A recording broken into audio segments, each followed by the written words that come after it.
Thank you very much, Ali. My name is Jay, as Ali said, and I work at Volunteer Island as Volunteering Development Program Manager. And Ali, I see people are still popping into the waiting room, so I assume you're letting those people in, and we are up to 25 people now. Wow, that's quite a lot. All of you are very, very welcome, as Ali said as well. I'm delighted to be working with you today here and looking at flexibility in volunteer programs and volunteering. Before I start my presentation, I'm just going to stop sharing my screen for a second and just like to understand who is in the room so that um, we can see each other a little bit or get to know each other very, very surface level. But obviously, I don't have the time to go around the room completely, which I would love to do. And if we were in person, we probably would have at least that kind of connection in the coffee break or whatever it is. But just for me also to understand who am I talking to today, I'd like you to introduce yourself in a very, very simple way. I'm going to ask you to use your reaction buttons, not in the chat, but if you go into the bottom of your screen on Zoom, there is a react button. It's a little heart-shaped button. And can we try if you can use them? Just press any of the emojis that are within the Okay, I can see many people using them. Perfect. Okay, so you have found them. Yes, Ramsey, I like the one that you found. Excellent. Okay, so you can all use it, it seems to me, or as far as I could see it. Okay, so what I'm going to ask you is to press a specific emoji when I ask you to do so. So if you are from an organization that has only volunteers but is run by completely by volunteers, but there are no paid staff, please press the heart.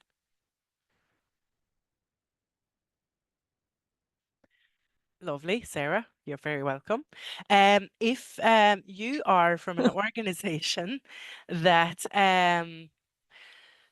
has volunteers as well as paid staff, but more volunteers than paid staff, please press the clapping hands. Quite a lot of people. Excellent. That's good to know. Okay, so more volunteers than staff. Now, if you are from an organization that has paid staff and volunteers, but more paid staff than volunteers, please give us a thumbs up through the emojis again.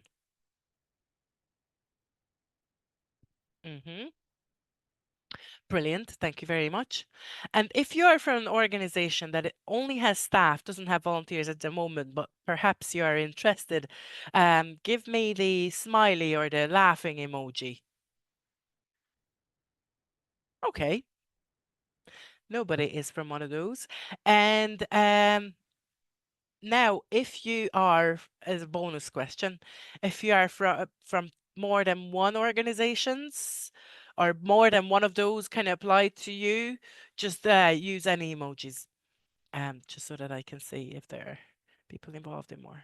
No. Okay. Lovely. Very nice to meet you all. Oh yeah, Eleanor, you're from more than one organization. Excellent. Thank you very much. I really appreciate your feedback. Also, it's nice to see who's in the room. So as you can see, and as Ali said as well, I am with Volunteer Ireland. I'm based in Dublin, and I don't live in the UK. And so when I was preparing for this workshop, I Googled volunteering in the UK. And a couple of words that popped up for me were decline, disappeared, volunteers disappearing, people volunteer less. Some of these headlines that came up first. So I just want to see, Is this your experience as well? If you have experienced that it's harder to fill volunteer roles than it used to be, could you please give me an emoji of your choice? Just any thumbs up or anything. Uh-huh. Oh yeah, they're popping up. Okay, so this is an issue that people are facing. Um, thank you very much. Okay, so as we have seen, and you probably attended many sessions and read many articles and heard many podcasts, if you're into podcasts as well, about volunteering that is changing, and that there is a pressure on volunteer leaders like yourselves to find volunteers, and it's harder to find volunteers to take on long-term roles or or traditional roles sometimes. What we do know is that volunteering has changed. People have changed. COVID obviously had a huge impact on how people value their own time. And not just COVID, but before that already there was a decline in numbers in the UK. And people are much more conscious of how they use their time, especially now coming after Martin's session. I think some people might have had negative experiences as the dark side of volunteering, as Martin said, but I think there is some hope for refreshing volunteering in our organizations. Um, and that is putting some flexibility around it. So, what is flexibility? Let me share my screen again.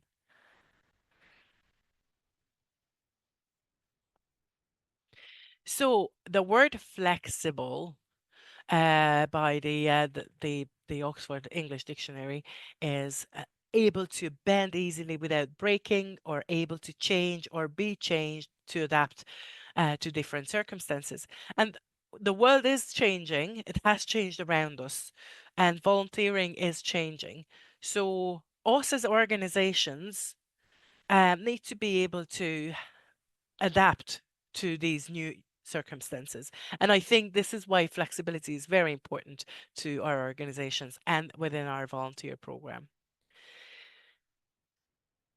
We are in a world of flexibility, and we don't even realize it because we are so used to it. But like many of us have the luxury or the comfort of working from home or hybrid at least some of the time, which is hugely flexible, obviously. Who doesn't love putting on a load of washing while they are listening to um, conference on a Wednesday morning. Um, or we're all watching telly on demand or Netflix or whatever it is that we're watching. We don't even think about it twice. That's very flexible. And we're ordering food from anywhere, eat it anywhere, they deliver it to anywhere. Your home delivery orders, be it a sofa, okay, maybe not a sofa, but any clothes or any other items are delivered to you overnight. You can send it back. I can attend my yoga class on a Wednesday or a Saturday, and I can decide it pretty short notice which one I want to do. That's quite flexible as well. So, can we make volunteering flexible somehow so that it suits people's flexible lives so that they can throw throw one of washing while they're volunteering? Not necessarily, but come with me on this.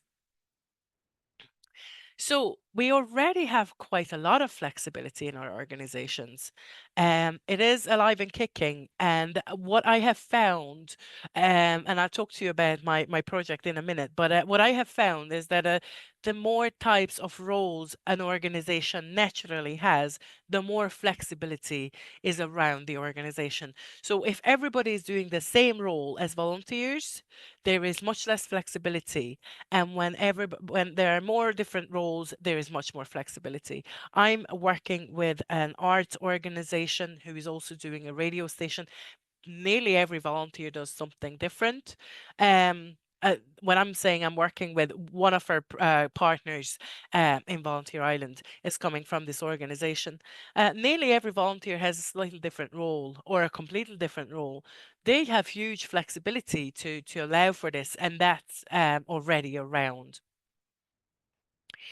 Um, it is often a way of rewarding volunteer efforts. So if someone is doing a lot, we're more likely to be flexible with those people time-wise, or even what they do in relation to their roles. So we all know that Mary is our favorite volunteer, or even if she's not the favorite, but she's an excellent volunteer. She volunteers every week. She does her shift. And if we have a cancellation, she will step in for that too. So sometimes she volunteers twice a week. We all have that volunteer. She is brilliant. Um, she volunteers all year round, except for she doesn't volunteer during summer holidays. Her grandchildren stay with her during the holidays. So we know not to count on Mary from mid-July until August or whatever. For 6 weeks in the summer, she's not available. It's been like that forever. So we are quite understanding because she does make up for it, and we all know that. And this kind of flexibility is already in nearly every organization. However, it's not part of the structure. It's not part of the volunteer program design, and it's within kind of like the discretion of the organization leaders, staff, or board, or whoever, or even the volunteer leaders. So, and sometimes it needs to be earned within the organization, and a lot of the times the juicy and flexible, interesting, most interesting roles are only offered to someone who has already done, kind of proved themselves. And I think this can be a missed opportunity because people are less likely to sign up for roles that are menial or not as not as meaningful. Um, but so flexibility is around there. Um, The UN Volunteers organization has done a report in 2020 on volunteering practices in the 21st century. Dr. Chris Malora, colleague of ours, and yours is based in the UK, has done this graph here, which I think is really nice and colorful. I love that, but also kind of starts to grasp of what's going on, the complexity of volunteering today. So there, it names formal and informal volunteers or volunteer opportunities. It can be on site or it calls it online. I would nearly say off site. So if it's not online, it's not necessarily on site. It could be like, let's say, if you think back to the pandemic, knitting hats or making masks for other people is not necessarily online, but it's not on the site of the organization. And it can be regular and it can be episodic or even once off within that. I'm not going to go into the rest of the circle. If you are interested, Google UN chart of dimensions from the report on volunteering practices in the 21st century. Or if you just put in volunteering practices in the 21st century, into Google, this will pop up. And it's actually an interactive picture on their website. So it kind of explains all the different elements if you hover over them. But I think it is important to acknowledge that volunteering is very complex and it has so many facets. In Ireland, um, we have a steering group and a program working on flexibility in volunteering within Volunteer Ireland. I'm running this program and we're coming to the end of the second year. And within this program, we had a steering group working on this topic and also um, members of the steering group, volunteer involving organizations, ran pilot projects to trial and examine and learn about different types of flexible volunteer options. So there were 10 volunteer involving organizations or VIOs, and there were 3 volunteer centers involved as well who brought their experiences from the ground too. So we looked at event volunteering, task-based volunteering, short-term volunteering, virtual, micro, one-off and episodic volunteering. And there was an 8th category, time and needs match program, which is kind of like time banking can come under this, or informal volunteering. Time banking is actually much better working in the UK than in Ireland. Um, and I think what is happening in the west of Ireland has an initiative around this, is actually was brought over from someone who was working in a group in the UK before moving to Ireland. But we weren't looking at this last category that much. And when I'm calling out these 7 other categories, event volunteering, task based, and etc., these are, we focused on these specifically because we were delivering actions from the National Volunteering Strategy in Ireland, and these were named specifically. However, this is not an exhaustive list, so don't look at it as this is the be all and end all. This is just a quite random list, to be honest, on different types of flexibility that you can have in volunteering. And what we also found in the during our work is that there is huge overlaps. So, for example, one-off and short-term can overlap, obviously, or short-term and episodic can overlap, or virtual and micro and one-off and and all those can really. So they are not a particularly helpful categorization. However, this is what we were working with. Specifically because of the National Volunteering Strategy. However, what we did do was that each VIO in the program um, ran a couple of um, pilot projects to trial out these types of volunteering possibilities or options, and we recorded how volunteer management in relation to these specific types of volunteering changed or did not change um, compared to their core volunteer programs or the traditional volunteer programs. So this is a very interesting program for us. We learned a lot from it, and I'm going to talk about it just a little bit more. One of the biggest things that our volunteer involving organizations found was that the biggest step or the biggest challenge was changing mindsets. So, changing the mindsets not only of the volunteers and the volunteer leader, coordinator, manager, whatever we call them, but also from the organization. And for the organization needed to be buying into this flexibility. Um, and this was the biggest aha moment for most of the participants. There are 2 options we can do. We do know that there is change coming. What we can do is wait until the end and hold out and hope for the best. Or we can make a plan and have control um, over the change and see how we can deal with that. Another thing that we have found in research that is related to this was that people, especially young people, were more interested in the role or the activity and not so much um, interested in what the organization or the cause or the site was. So many people didn't have the connection to a specific cause, but they wanted to do something that a specific role. And I'll go into this. How do we make this more digestible for people, and how do we um, allow for more people to get involved? So we can make roles a bit more tangible. Um, Generic volunteers wanted or required urgently, which we have seen in the past, will not cut it anymore. So we need to be very specific. And what we have found in these pilots is that if it was task based and or time bound, It was easier to recruit volunteers. People found it easier to commit to a certain length of time.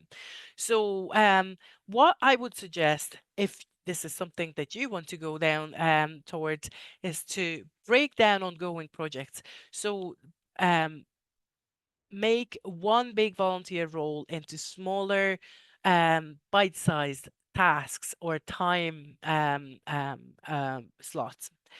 I volunteer with an organization called Blood Bikes East here around the Greater Dublin area. And we had a super volunteer woman. We are all volunteers in this organization. And she was super duper. We all need a Moira. And she retired, fair play to her, and she moved to Spain. Yay for Moira. 5 people replaced Moira because we couldn't find anybody who could take, and she also had a full-time job, um, but no one was ready to take that kind of commitment or that kind of involvement. And we had the wisdom maybe to break up the roles into 5 different ones, but we didn't make it time bound. Interestingly, that would have been even more interesting if we said, okay, you only need to do this for 6 months, and we'll see how it goes. From now on, we have any kind of new role that we develop in the Blood Bikes group. We set deadlines as well, or kind of time bound framework around it. So set clear deadlines as well, how long the role is going to last for. No one wants, like when we celebrate the 30-year volunteer commitment, which is absolutely wonderful. I actually heard last year there was a woman in the UK who was awarded for 80 years of commitment to one of the organizations. 80 years. It's so wonderful.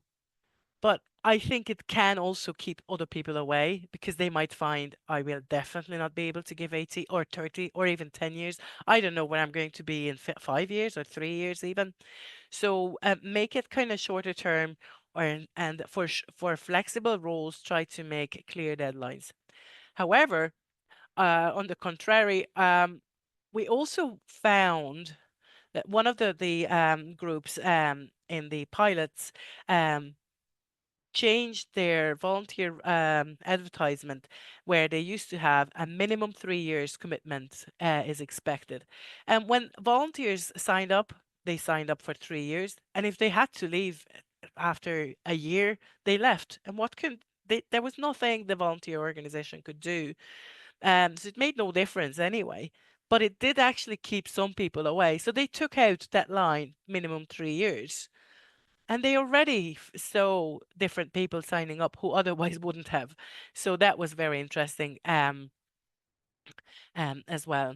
Um, Define skill requirements for the roles and provide the necessary training if you can. Now, obviously, make sure that it's in line with your resources that you're using for providing the training is proportionate to the role. So if you need a photographer for an event in one evening, um, you don't want to obviously send a volunteer to a photography course for 6 weeks or something. So sometimes you just want to make sure that your volunteers already come with the skills that you require from them. Offer flexibility within the roles so that volunteers can choose or they can see what they want and when they want to do it. Be inclusive as you can, and be ready to allow new ideas in and be open-minded. I was telling the other group as well this example that I joined recently enough, a committee that I found very interesting, and I wanted to work with them. At the very first meeting, I was told this is not how we do things around here. Um, I wasn't trying to change the world, but obviously they felt threatened or whatever. But that can really keep volunteers away, or even just um, if we don't look open-minded enough, people will not even try to join us. Okay, so here are a couple of ideas that I just threw up. I asked the big bad wolf, chat GPT, to give me heritage related time bound or task based volunteer roles. Here are what ChatGPT gave me first.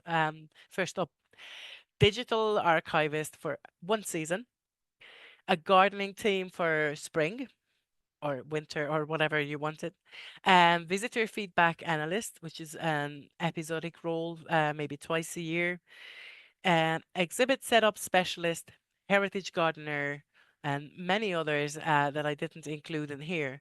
But could any of these be out of hours, perhaps? Do we need the feedback analyst to do their job while we are there, or can they do this from home? Or could we allow the exhibit setup specialist to be there after hours because they might only be free in the evenings or on a Sunday that we may or may not be open? Um, oh, before we jump onto the breakout rooms, I just want to touch base very quickly on managing volunteer roles and flexible volunteer roles. And most of you will have seen volunteer management throughout your careers. This is not going to be new to you. However, it was interesting for us to examine through the different flexibilities we had in the roles and what we had learned about flexibility, sometimes short term, sometimes flexible in other ways. How does that impact on our normal core volunteer management practices? So, one of the things that we have found was developing really, really well defined roles with specific endpoints helped a lot. In relation to recruitment, what we have found was that once we started to develop really interesting roles and a bit more creative roles, perhaps, some of the existing core volunteers wanted to sign up for those roles. And we didn't even have to go outside and put it up on anywhere. We could just recruit volunteers from inside. And of course, you can recruit from outside as well. Make the roles bite-sized.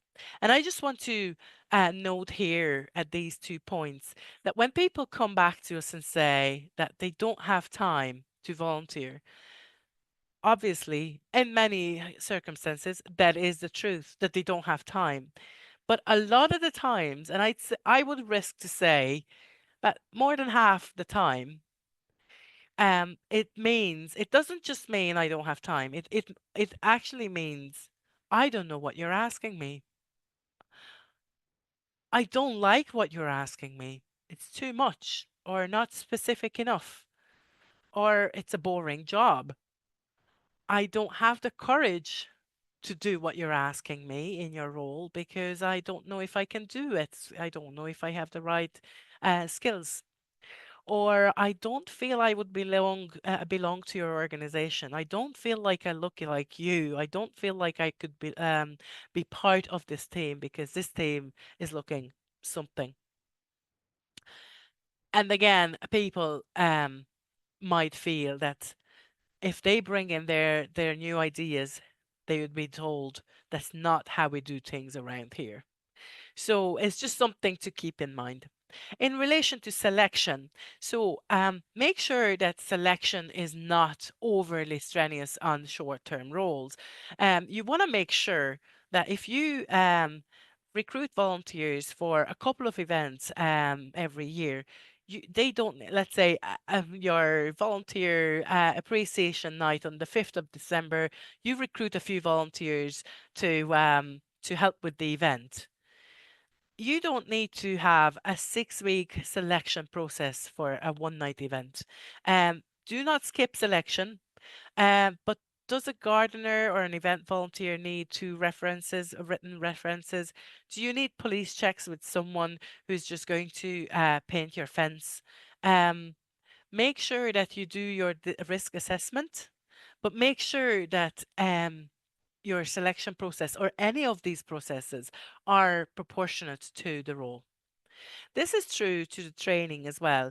Evaluate what you have. You probably already have an existing volunteer training program,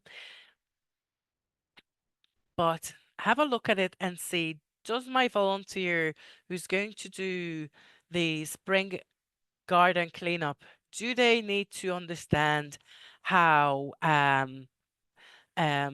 steam engine works? No, they don't. So make it relevant to the volunteers. One of the organizations that I worked with in their project, in their pilot project, found that they were using their core volunteer training for their new role, and they were picking out bits that they thought that they don't need and maybe adding some other things that was relevant to the role specifically. And then they realized that actually the entire core volunteer training needed to be rewritten because it was so old fashioned and it was so out of date. And they realized that they could do this much better. So it was actually helping the core volunteer program as well. Make sure support is there, adequate and sustained, not just when the volunteer starts. Even if we think sometimes, especially with people who are highly skilled to do a skilled role, we think, oh, Joe is great. He can do this. Off you go, Joe. Come back to us when you're ready. Because a lot of volunteers do still, well, all volunteers need support, and we need to make sure that they are happy with what they are doing, they are confident, and that we give feedback as well. And of course, like in every program that you ever do, evaluate, have a look, how did it go? Would we do this again? Is this something we could have done better? One of the programs involved someone for developing a leaflet for them. Um, they recruited for their recruitment process was 8 weeks long. It doesn't take 8 weeks to develop um, a leaflet. So they realized, okay, this is not the best way of as using our resources. Okay, I've been talking for quite a long time now. Are there any questions? Ali, do you see anything in the chat, or is there anything anybody wants to come in with? See anything in the chat, Shay? So unless anyone's got anything they'd like to add immediately, we can go to the breakout rooms.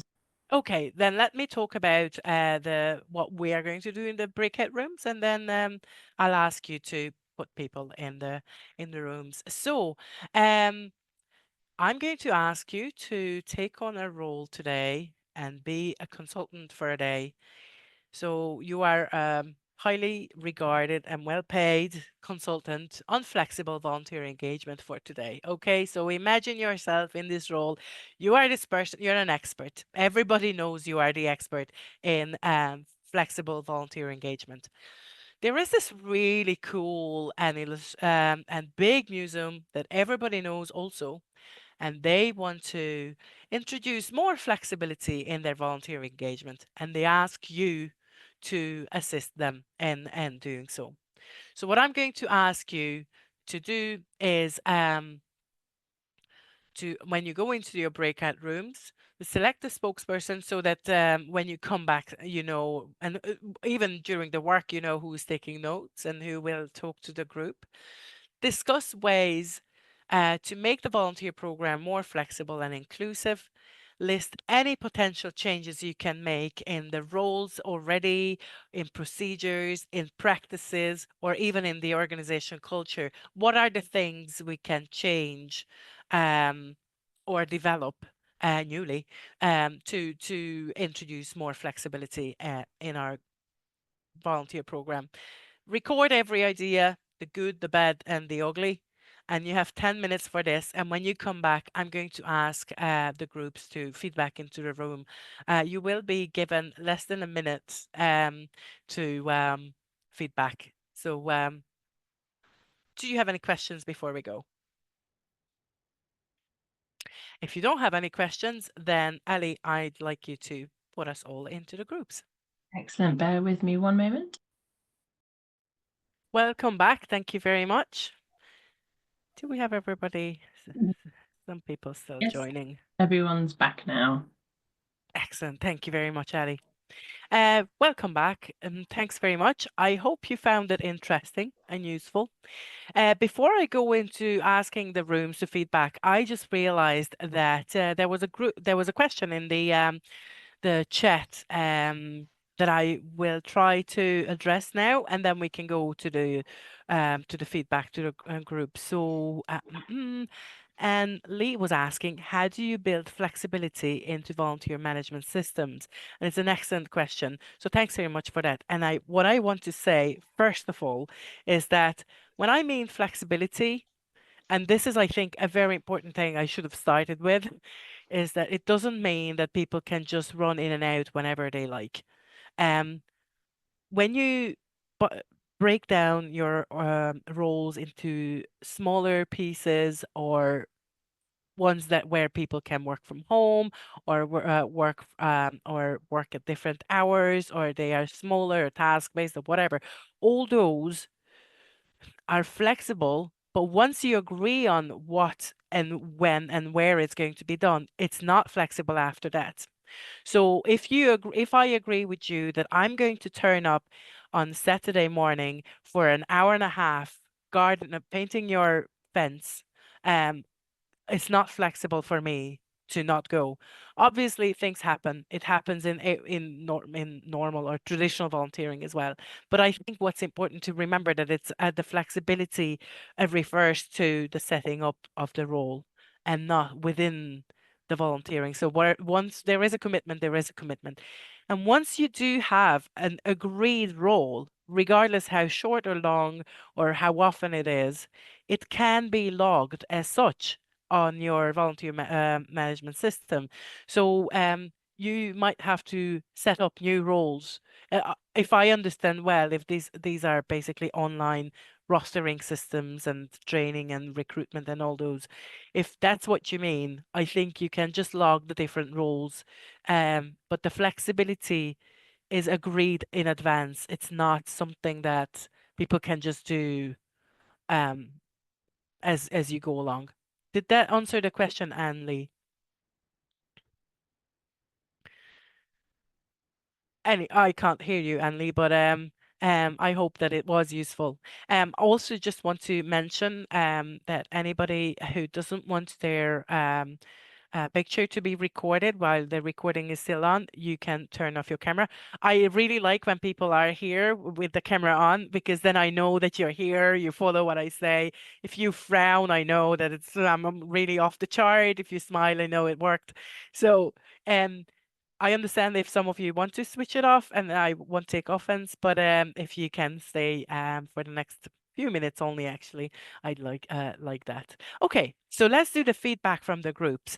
Um, what I'd like you to do is to choose the best idea or the most important or the one that you spoke about most or the most shocking or whatever idea. Just choose one idea you're going to share with us.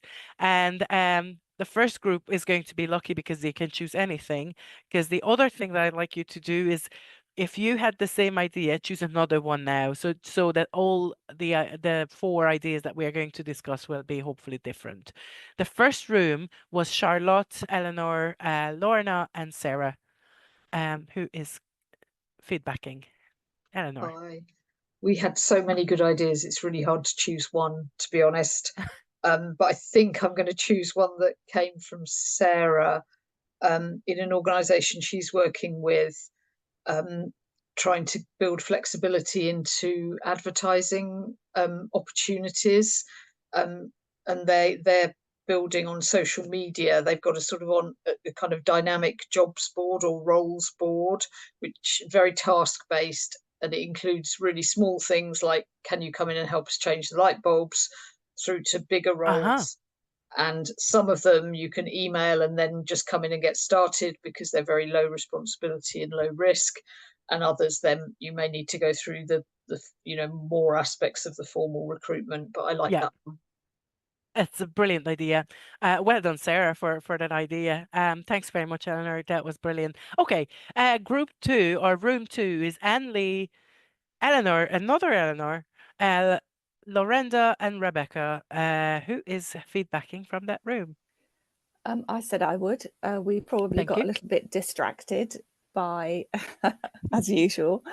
But we actually were talking a little bit about how you can use management systems to target and target volunteers for particular roles, and how you can also stop volunteers seeing different roles because they don't have the qualification, for want of a better word, to undertake those roles.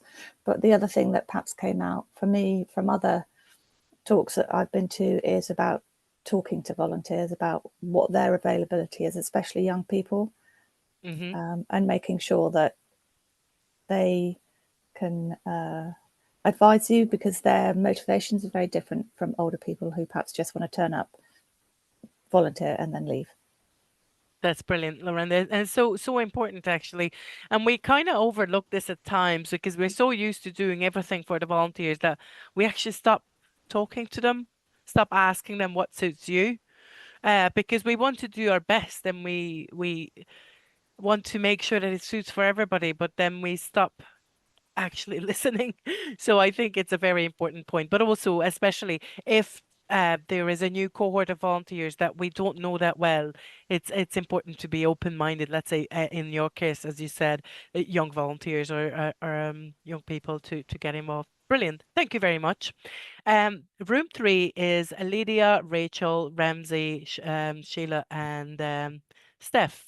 Who is feedbacking? Sheila. Hello, hi Sheila. Yeah, so I think the example we would go with is there's a lot of demand from prospective volunteers wanting to do behind the scenes roles, and so we would advise this person to explore running a buddy program to provide time-bound, like you said, toe in the water sessions shadowing existing volunteers. And so it might be literally 1 or 2 sessions. And this might have the knock-on effect of giving permission to legacy volunteers to sort of train this apprentice and then move on into Brilliant. Creating some throughput potentially, if you see what I mean. Oh, I absolutely see. This is beautiful. It's a fantastic idea. Because volunteers, legacy volunteers, as you said, feel useful as well. They also feel that they, if they train up people or this apprenticeship, which is a much nicer way of putting it than training, if they leave, it's not going to stop what they have been doing. But also kind of dipping a toe or kind of taster options also give people the opportunity without being embarrassed to say no if they try something a couple of times. Brilliant. Thank you very much. I have 59 seconds left and one more room. Chloe, Grace, Katie and Morgan. Hi. So we were talking about families in particular, and we were thinking about family volunteering as an opportunity to get parents to have sort of volunteering opportunities for a couple of hours in a day that would then help them also talk to other parents.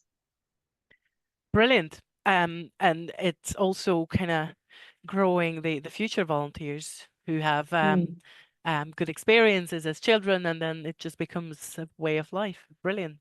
Excellent. Very, very good ideas, all of them. And what I'm going to ask you to do, first of all, thank you. I'm thanking you. I'm not asking you to thank you. Thanking you for your contribution now and to this session. And I'd like you to put in one word into the chat and one idea into the chat that you feel that you have learned. Oh, Spot on times. oh. So I'd like you to put in one idea that you're taking away from this section today, that you could share with everybody else. Micro volunteering, family volunteer events. Be flexible, family volunteering. Yeah. Family volunteering is also great that you don't have to worry about childcare.